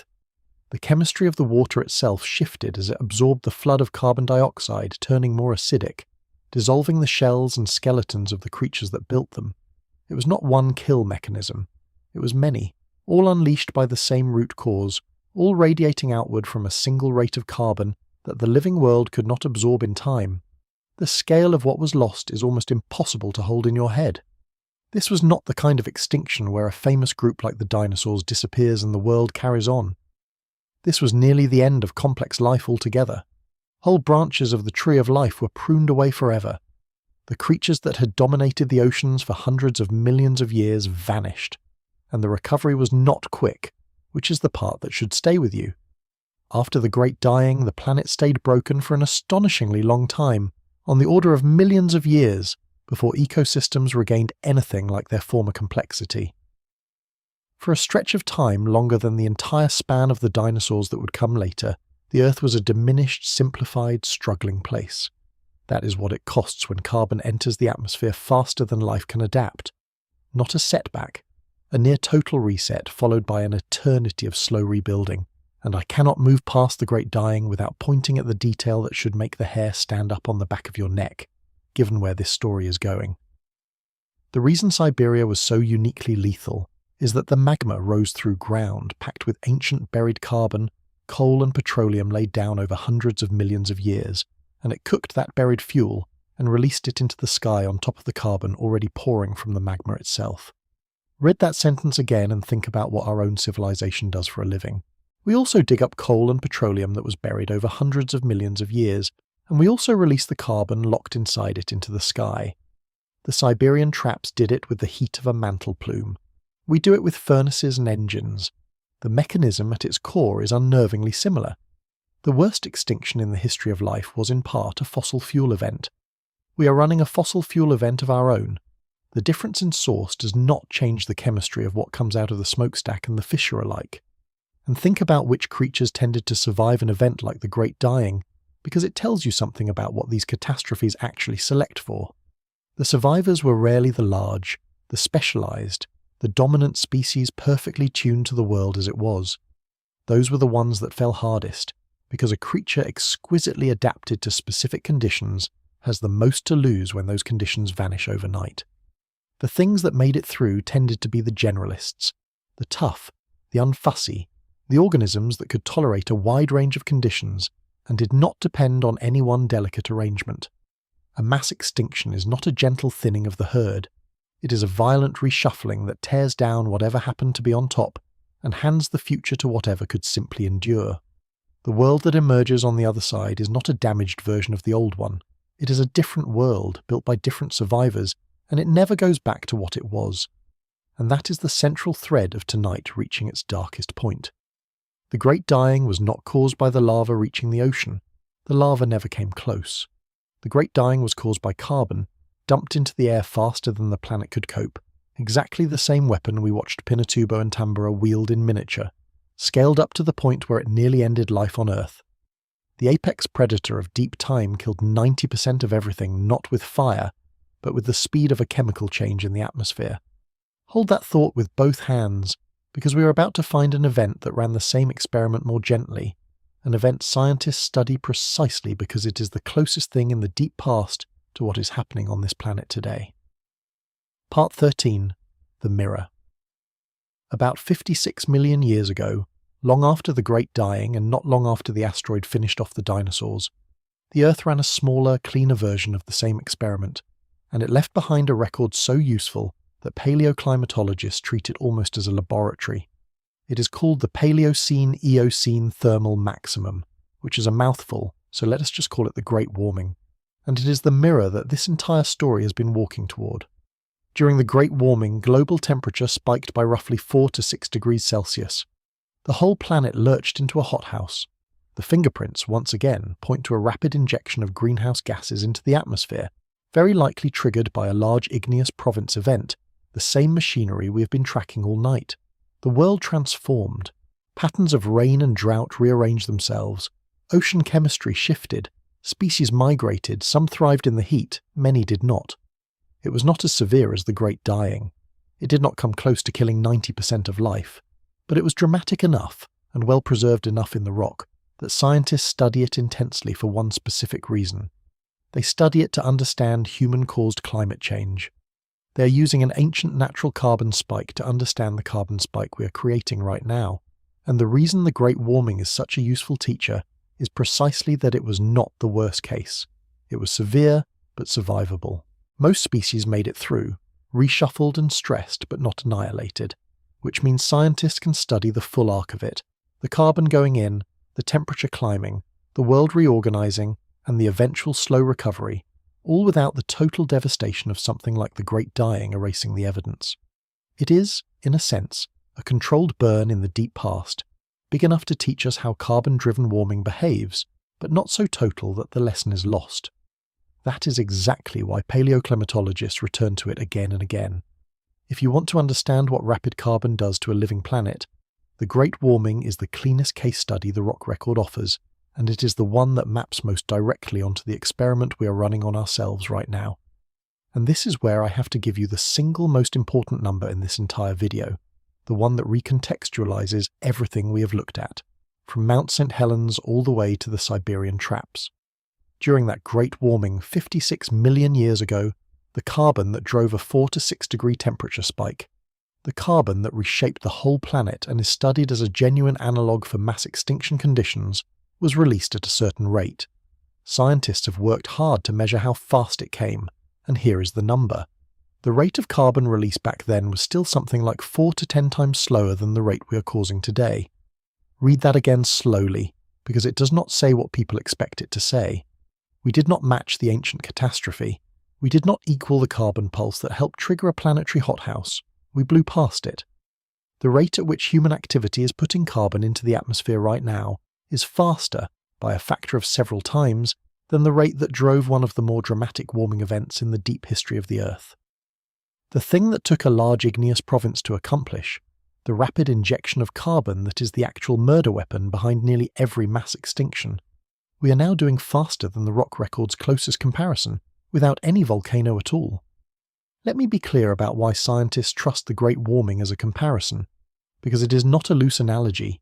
It is about as direct a precedent as the deep past offers. During that event, the world transformed in ways we can read precisely in ocean sediments and fossil records. The poles warmed dramatically. Patterns of rainfall and drought rearranged themselves across continents. Life in the oceans reshuffled, with some of the tiny organisms at the base of the marine food web hit especially hard as the water acidified. Creatures migrated toward the poles chasing tolerable temperatures. It was a planet under genuine stress, driven by carbon, and it left a clean enough fingerprint that researchers can estimate not just how much carbon was involved, but how quickly it arrived. That is the rare and precious thing about the Great Warming. It gives us a measured rate, an actual number for how fast the carbon came, which is the one variable that decides whether a warming is something life rides out or something life dies under. And when you set our rate beside that measured ancient rate, the comparison does not flatter us. We are not a faint echo of a deep time catastrophe. We are running the carbon clock faster than the event that scientists specifically study to understand the edge of mass extinction. We have taken the single most dangerous property of the worst events in the planet's history, the speed, and we have exceeded it, using furnaces and engines instead of fissures and lava. I want to make sure that number does not slip past you as just another statistic, because it is the hinge of the entire video. When scientists say the Great Warming released carbon 4 to 10 times slower than we are releasing it today, they are not saying our total emissions have surpassed that ancient event, at least not yet. They are saying something more specific and more alarming. They are saying that the speedometer, the rate, the one variable that turns a survivable warming into a mass extinction, is already reading higher for us than it did for an event severe enough to be studied as a model of catastrophe. Imagine being told that you're driving faster than the car that crashed on this exact curve, and that the only reason you have not crashed yet is that you have not been on the curve as long. That is, in effect, what the comparison is telling us. The deep past is not warning us about a danger that might someday arrive. It is holding up a mirror, and the reflection is already moving faster than the thing that ended an age. That is the mirror, and that is the central thread arriving finally in the present tense. For the entire history of this planet, the trigger for mass death was a rate of carbon that only the deep Earth could produce, only a flood of lava from a mantle plume, only a large igneous province burning through buried fuel. The defining feature of these events, the one thing that made them killers rather than just dramatic episodes, was the speed.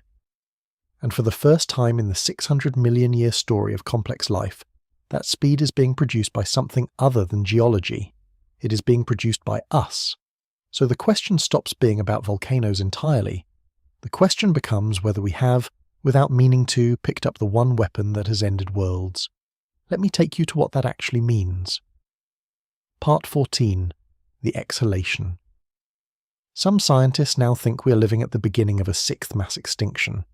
The 5 great ones are written into the rock, separated by tens of millions of years, each one tied to its catastrophe, most of them tied to a large igneous province and its flood of carbon. And the argument is that a 6th one has already begun in our own time on our own watch. But this one would be different from every extinction that came before it in one staggering respect. This one is not coming from outer space, and it is not erupting out of the ground. This one is coming from us. I want to be careful and honest here, because this is exactly the kind of claim that gets twisted in both directions. So let me stay with the science. The mechanism behind the deep time mass extinctions was a rapid injection of carbon into the atmosphere that drove abrupt global warming faster than life could adapt. That is the engine. That is what the rock record shows again and again. And the comparison we just made is not rhetorical, it is measured.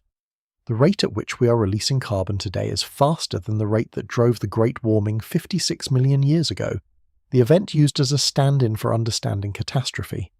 We are not approaching the conditions that have historically preceded mass extinction.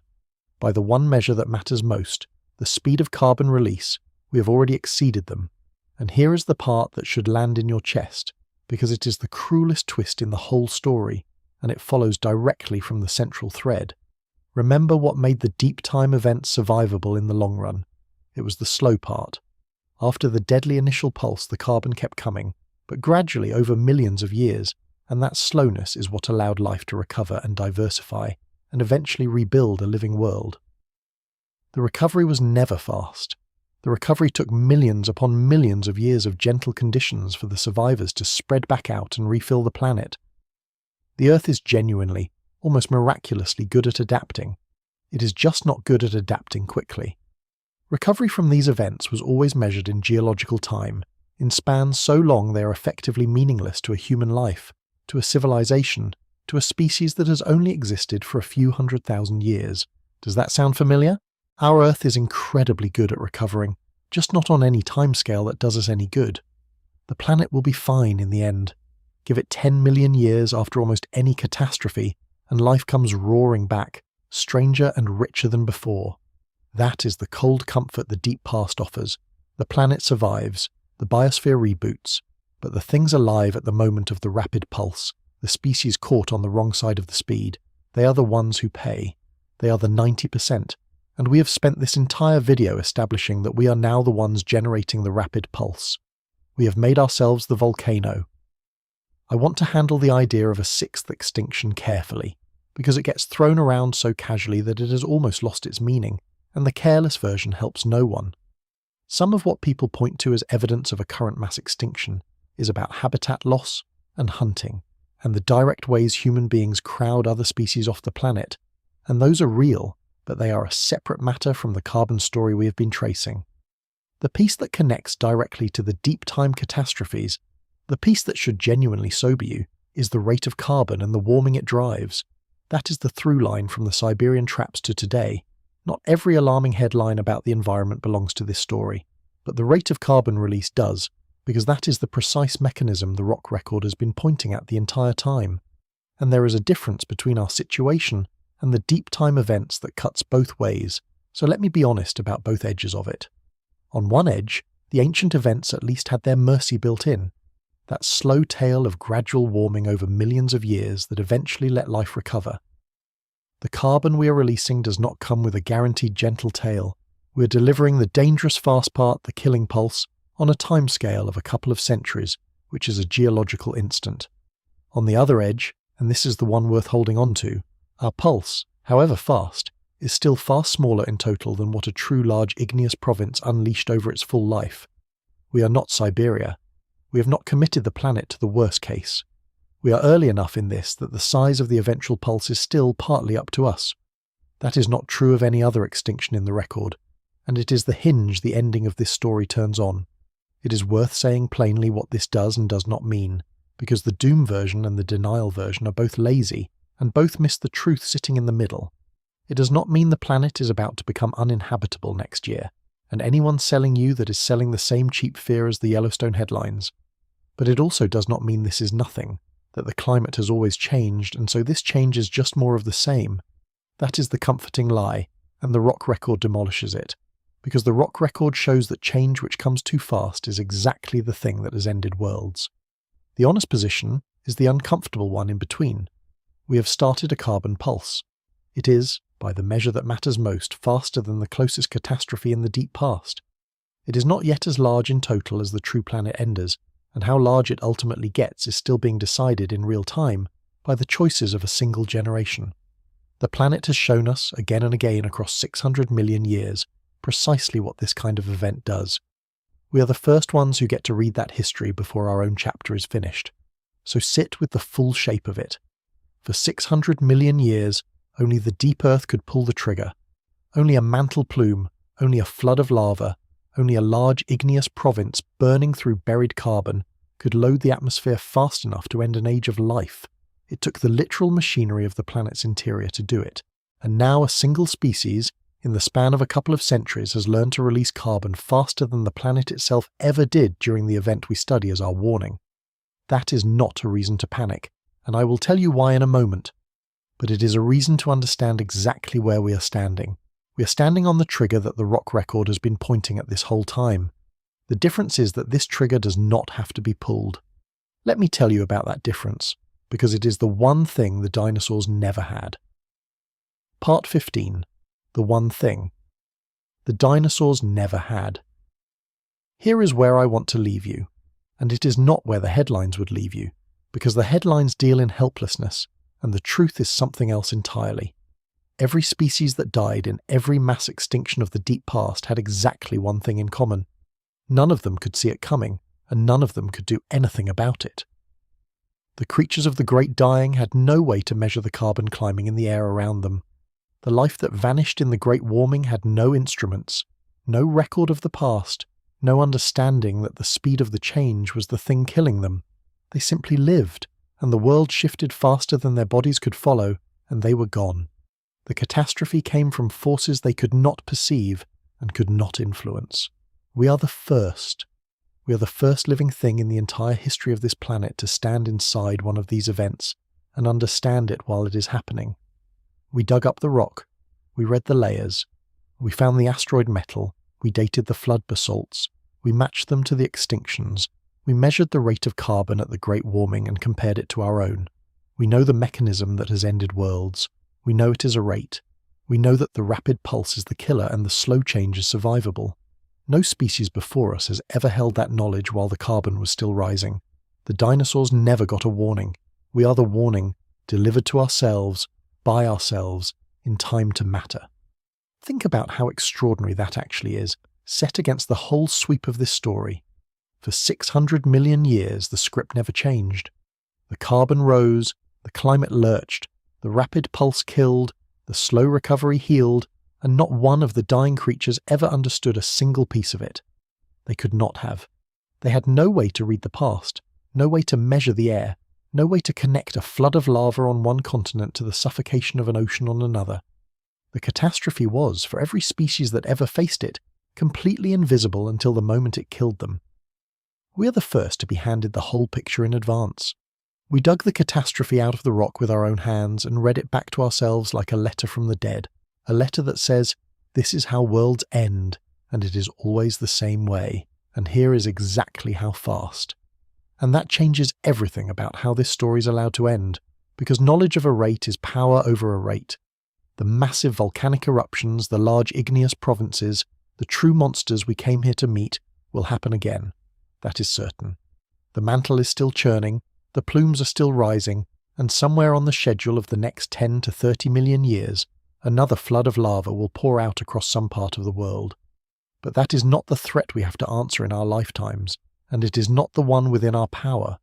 The carbon that is rising right now, faster than the rock record's worst warning, the carbon coming not from any volcano but from us, that one we can actually do something about. We are the source, which means we are also the control. The very fact that we are the cause is the reason there is hope, because for the first time in the planet's history, the trigger has a hand on it that can choose not to pull. And I want to be careful not to turn that into an empty slogan, because the agency here is real, but it is not magic. No single person reverses a planetary carbon pulse. What is true is more modest and more durable than that. The rate is not fixed by the laws of physics the way a mantle plume is. It is the sum of countless human decisions about how we make energy, how we build, how we move, what we value, and unlike a flood basalt, a sum of human decisions can be changed by human decisions. The slowness that let life recover from every past extinction took millions of years that no creature could influence. The slowness we need now is something we can actually build by easing the rate, by giving the systems of the planet and the systems of our own civilization more time to adapt. That is the whole game. Not stopping the Earth from being the Earth, but refusing to be the fastest carbon pulse the planet has ever seen. And maybe that is the strangest gift hidden inside this whole grim story, the one the headlines never offer you because fear sells better than understanding. Every creature that ever died in a mass extinction was a passenger. The world changed around them and they had no say in it and no way to know. We are the first ones who are not only passengers but, in some small and partial way, also at the controls. That is a heavy thing to carry, and it is also, if you let it be, a hopeful one, because being at the controls means the ending is not yet written. The dinosaurs did not get to choose, the creatures of the great dying did not get to choose. We do. Not perfectly, not easily, but really. And no species before us, in 600 million years of life rising and falling on this planet, has ever been able to say that.